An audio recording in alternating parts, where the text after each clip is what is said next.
Hello people of BookTube, Megan here, and time for another book review.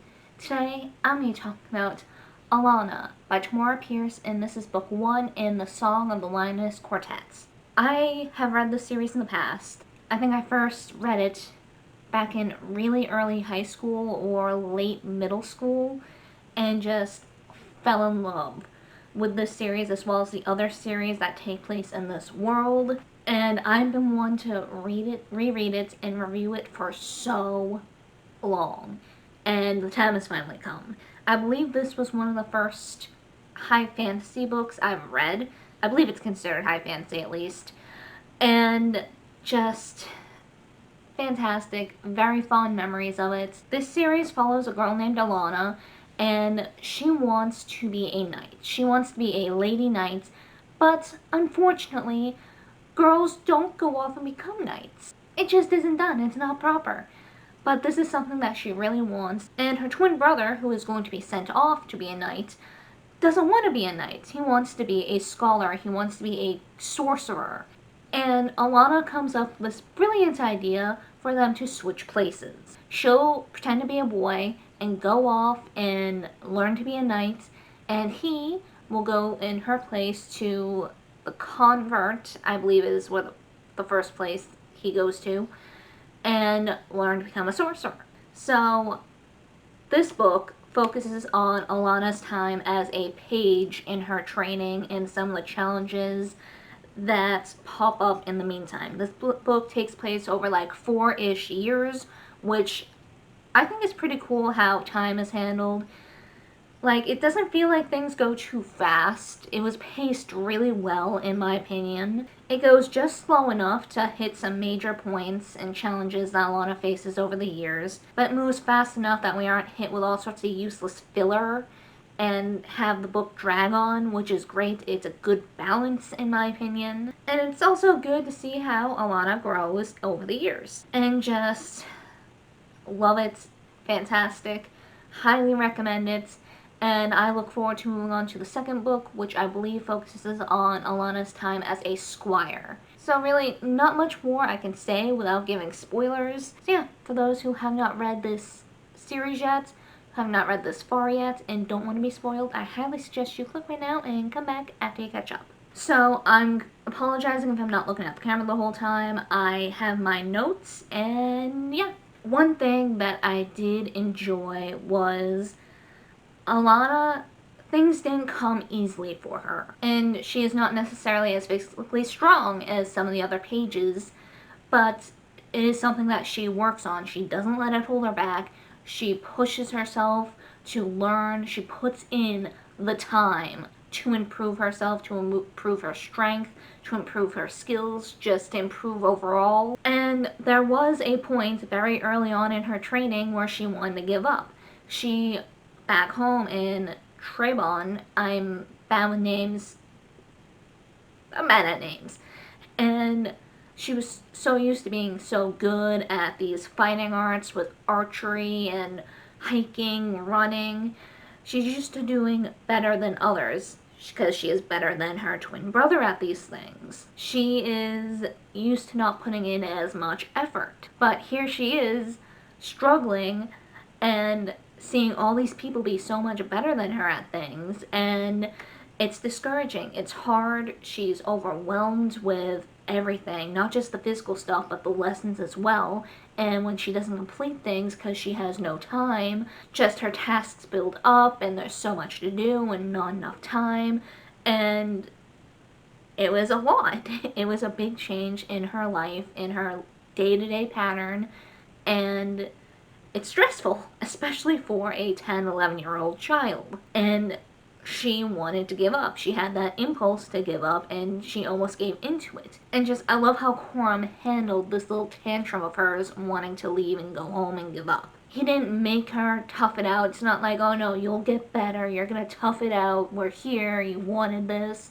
No, he gave her some time, pretended like he was gonna go along with it, and knows her so well that it's like, she'll come around. She'll come around. And she did. Just, I love how he handled that. And I did like how she came to this choice to, okay, I'm going to give it a little more time on her own.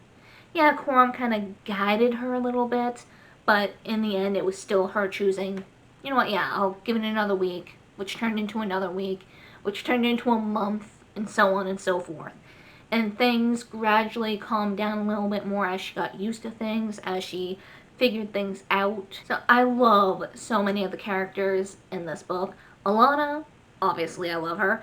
I love Sir Miles. He just seems like a great uncle, father figure, and just, I love him. I also adore George. Just, I love that thief. He's great. John I enjoy too. Gary, all of them I love. Just, the characters are fantastic. We don't see a lot of like the other pages in depth, but you know, from what I've seen, I like them. I did feel really bad for Alanna that her father takes so little notice in his children that he didn't even realize that the child that Sir Gareth was writing about wasn't Thumb. It was his son, Alan. And just, he didn't take any notice of that. He probably didn't even take any notice from the letters from Thumb and like his teachers. Just, that's so sad, and I felt really bad. It's great that his attention is so little that he doesn't notice, so these two children can actually do what they want with their lives. But at the same time, it's so sad to realize that he pays so little attention to his children that he doesn't realize when they're pulling one over him. I love how Sir Miles has his criticism of the code of chivalry. How this chivalry is, in a way, keeping Alanna from reaching out for help with her bully, Roland. Rowland? Like, it's a lot of it's pride, of course, too. I understand that, but at the same time, it's like partly keeping her from asking for help. And how he makes it a point to be like, you know, there's no shame in needing help. If you need help, you shouldn't be afraid or ashamed to ask for it. At the same time, I could also see it from Alanna's point of view. If she can't handle this one bully, how is she expected to be able to become a knight? I like how he has a very good point. I like his criticisms of chivalry. Also, Alanna did handle things pretty well. She practiced, she trained, she got stronger and better. She made use of the resources she had. She had Coram help her.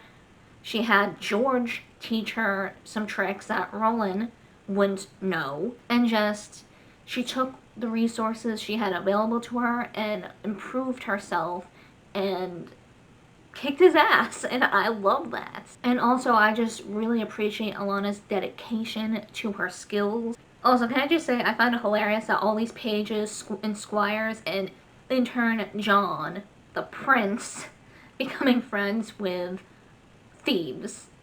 Just going to hang out with a bunch of thieves.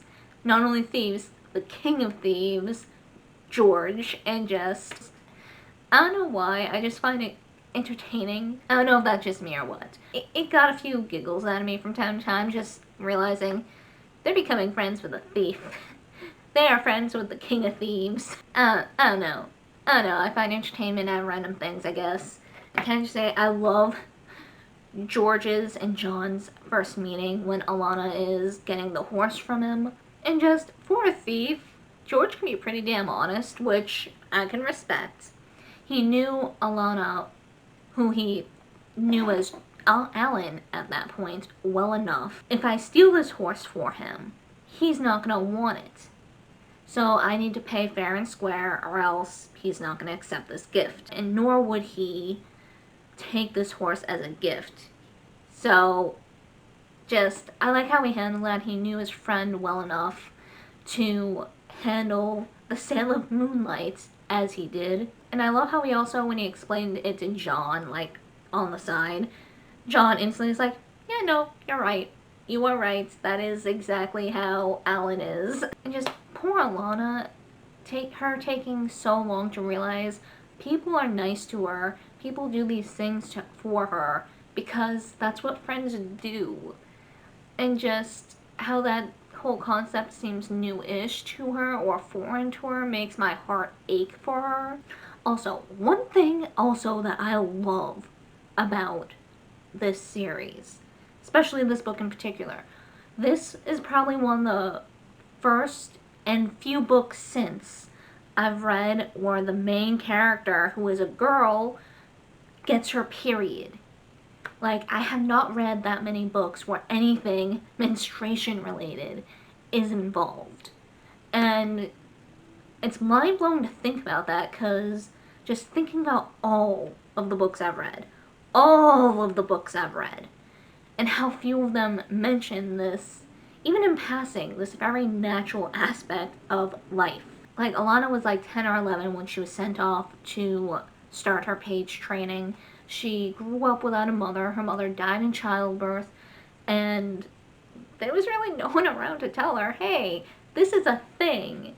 So her fear and her panic as she's starting puberty, totally understandable, because not only is this a foreign thing that she has no idea what it means, but it's also something that can potentially get in the way and expose herself as a girl. So just her panic, very understandable, also relatable, and just, I don't know, I just like that little bit of realness. And also, just, I love how George just kind of rolls with this revelation that Alanna is a girl. Just how easily he rolls with it and accepts it. Just good friendship, first of all, because I think at this point they had known each other for a few years, and just is like, he adjusts to that change so well. And another thing, love George's mom. She just seems like such a sweet woman. Not even blinking as like Alanna's explaining the situation to her. It's like, oh yeah, that's fine, that's normal. Here's what it is. Here's what it means. And just, I don't know, how she handles that, and as well as like the safe sex talk. Like, no like shaming, no judgment, just here are the facts. Here's something to prevent that, and off you go. I love how thus far, it's only 2 people so far, but I love how the 2 people who find out Alanna's secret so far have handled it very well. They're accepting. You know, Alanna's still their friend, even though her gender isn't what they thought it was. From the beginning to the end of the book, it's been like, what, 3 to 4 years since she came to start her training. That's a lot of time to uphold a lie, especially with John, who didn't find out until the end. That's a lot of time to have this relationship with someone, and that whole relationship to involve a lie of some kind. You know, she's still the same person regardless, but that's still a big shock to find out, I guess. But despite that, you know, he wasn't angry, he wasn't upset. It's like, okay, so this is the thing. Like, John could have gone any which way with this truth being revealed to him, especially in such a way. I feel bad that Alanna couldn't have told John the truth on her own terms, and it was like these evil spirits that did it for her. But yeah, I love how the 2 people who found out so far still love and support Alanna in her quest to become a knight, and are willing to keep this secret for her as well so that she can continue training. But yeah, just overall in this book so far especially, I love seeing the work Alanna puts into this. Things don't come naturally easy to her. Love seeing her grow and her skills improve as her training like goes on. Her successes, her victories are earned 100% without a doubt. That's one great thing about a book or series that takes place over years instead of like a shorter span of time.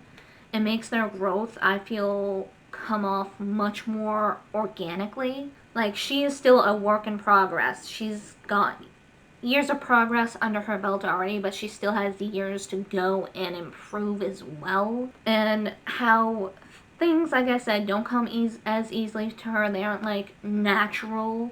They don't come naturally to her. And from time to time she gets her butt kicked, but she also puts in the work, puts in the time to better herself and her skills, and just, I love that. I absolutely love that. And just, I love this series. I love this book.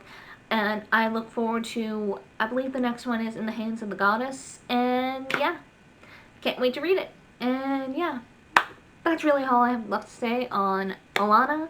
And yeah, For those who are still watching, what do you think? Did you enjoy this book? Did you not? Are you somewhere in between? Are there things that I didn't talk about or go into detail about that you want to discuss? Let me know. Let's get a discussion going.